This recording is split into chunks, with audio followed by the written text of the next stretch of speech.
Demos hace un balance de lo que significó el 2013 en materia de los derechos de la mujer, estudio para la defensa de los derechos de la mujer, y parece que no tenemos derecho a sonreír después de lo que ha pasado el 2013 con los derechos de la mujer. La doctora Marisabel Sedano, directora de Demos. Marisabel, ¿qué tal? Buenas tardes, gracias por la oportunidad. ¿Cómo resumirías en una frase qué ha pasado con los derechos de la mujer en el año que ha terminado hace poco?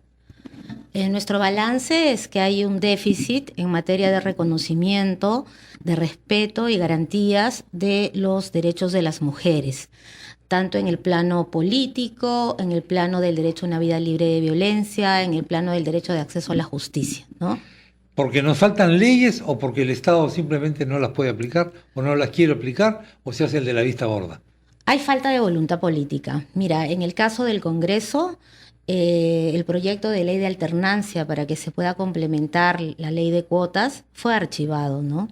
O sea, tanto los congresistas oficialistas como algunos de la oposición consideran que no es necesario cuando se ha demostrado que las cuotas en las últimas elecciones no han sido suficientes para garantizar la igualdad en materia política. De otro lado, también tienes que si la voluntad política se expresa en el presupuesto que se asigna, nosotras hemos hecho un estudio de cuánto ha sido lo invertido en el 2013 por el Ministerio de Economía y Finanzas, el Poder Ejecutivo en general.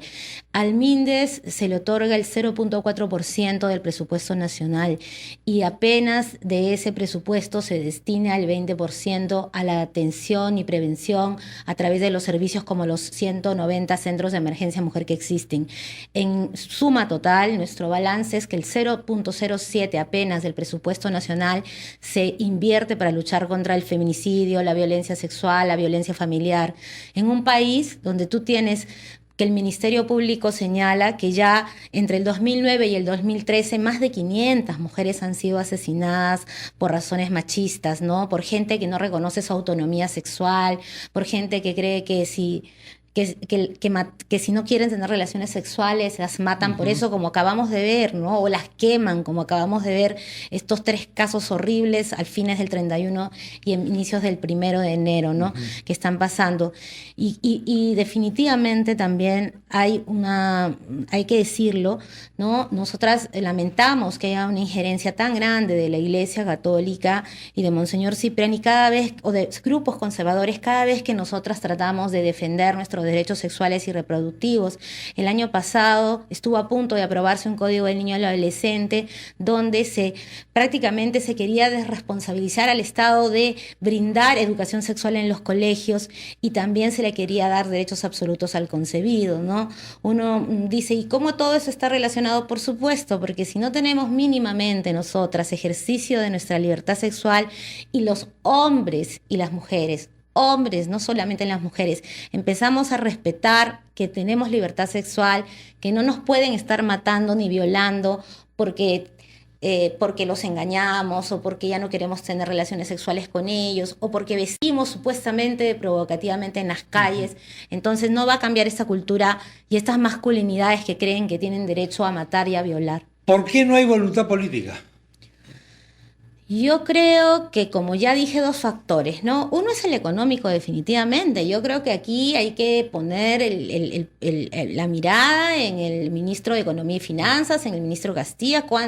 Sabemos que la ministra Jara ha peleado por más presupuesto y sabemos que se ha aumentado progresivamente desde otros gobiernos, pero no es suficiente, ¿no? No es suficiente. Invertir 26 soles en cada atención en un servicio de la línea 100 o el chat 100 o los centros de emergencia de mujer que tiene el Ministerio de Mujer no resuelve el problema, no garantiza que haya acceso a la justicia. Las víctimas de violencia sexual, y la Defensoría del Pueblo lo dice, no tienen defensa pública, no tienen medidas de protección efectivas, no hay cámaras GESEL suficientes. ¿Cuántos partidos etcétera, políticos ¿no? en las campañas electorales han puesto este tema en su programa de gobierno? En las últimas elecciones, cabe señalar que el actual gobierno, en su plan de la gran transformación, consideró medidas urgentes. Exactamente. Y en la hoja de ruta, no incluyó no incluyó, no incluyó el tema. No incluyó el tema. Interesante. ¿No? Bueno, No incluyó el esa tema. es la política, pues. Exactamente. La política. ¿No? O sea, ese tema La de política funciona así. invertir, ese es un problema, ¿no? Y el otro problema que hay es que, insisto, el no tener un Estado laico, el que no se garantice un Estado laico. Vamos a ver, la Iglesia Católica no tiene valor legal.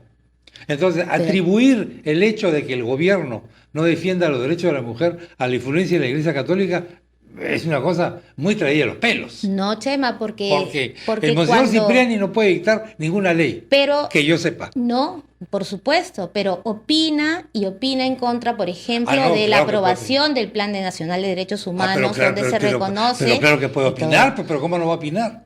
Pero tú opinas, yo opino, él opina, pero yo no decido, él no decide, tú no decides. En todo caso, no estamos diciendo que quien vulnera en todo caso por opinar el Estado laico necesariamente sean los actores de la Iglesia, pero si los actores políticos siguen para no perder popularidad esas opiniones, entonces si dejan de aprobar un Plan Nacional de Derechos Humanos donde están para no reconocer derechos a las comunidades lesbianas, gays, travestis, para no reconocer que la despenalización del aborto por violación sexual que tanto reclamamos, ¿no? Ese es un tremendo tema que está de nuevo en la actualidad, porque en España se ha dictado una ley que está siendo rechazada por muchísima gente. La ley Gallardón.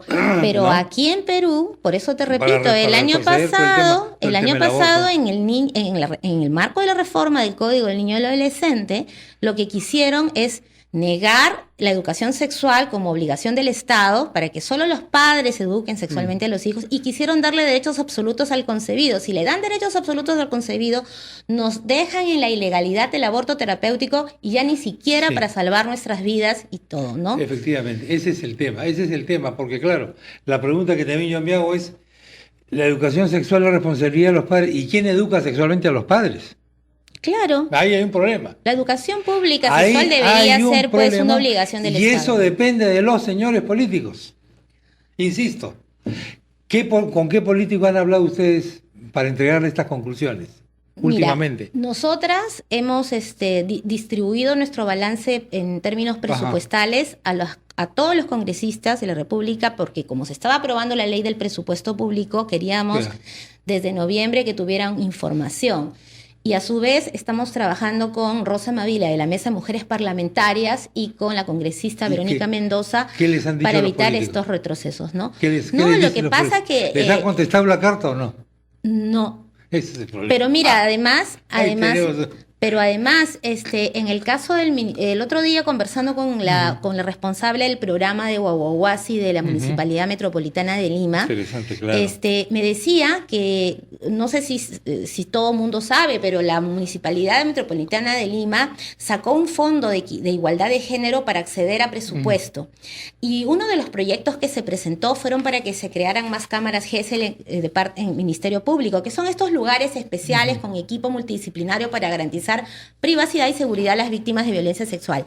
Y sin embargo, cuando han tenido la reunión para que el Ministerio Público se comprometa con una carta de compromiso y el MEF les pueda dar la plata, han dicho que no es prioridad hacer ese tipo de medidas. Entonces, no hay plata que no se puede implementar porque hay entidades que no lo consideran una prioridad, ¿no? Muy bien. Y bueno, yo quería en realidad decir que nuestro balance es como te digo, es negativo, y eso que no estamos tomando en cuenta, y por la cuestión del tiempo, qué ha pasado con las mujeres afrodescendientes, qué ha pasado con las mujeres con discapacidades o habilidades diferentes, qué ha pasado con las mujeres lesbianas y trans, que también han seguido sufriendo una serie de discriminaciones y formas de violencia específica como las que tienen las mujeres andinas, indígenas, amazónicas.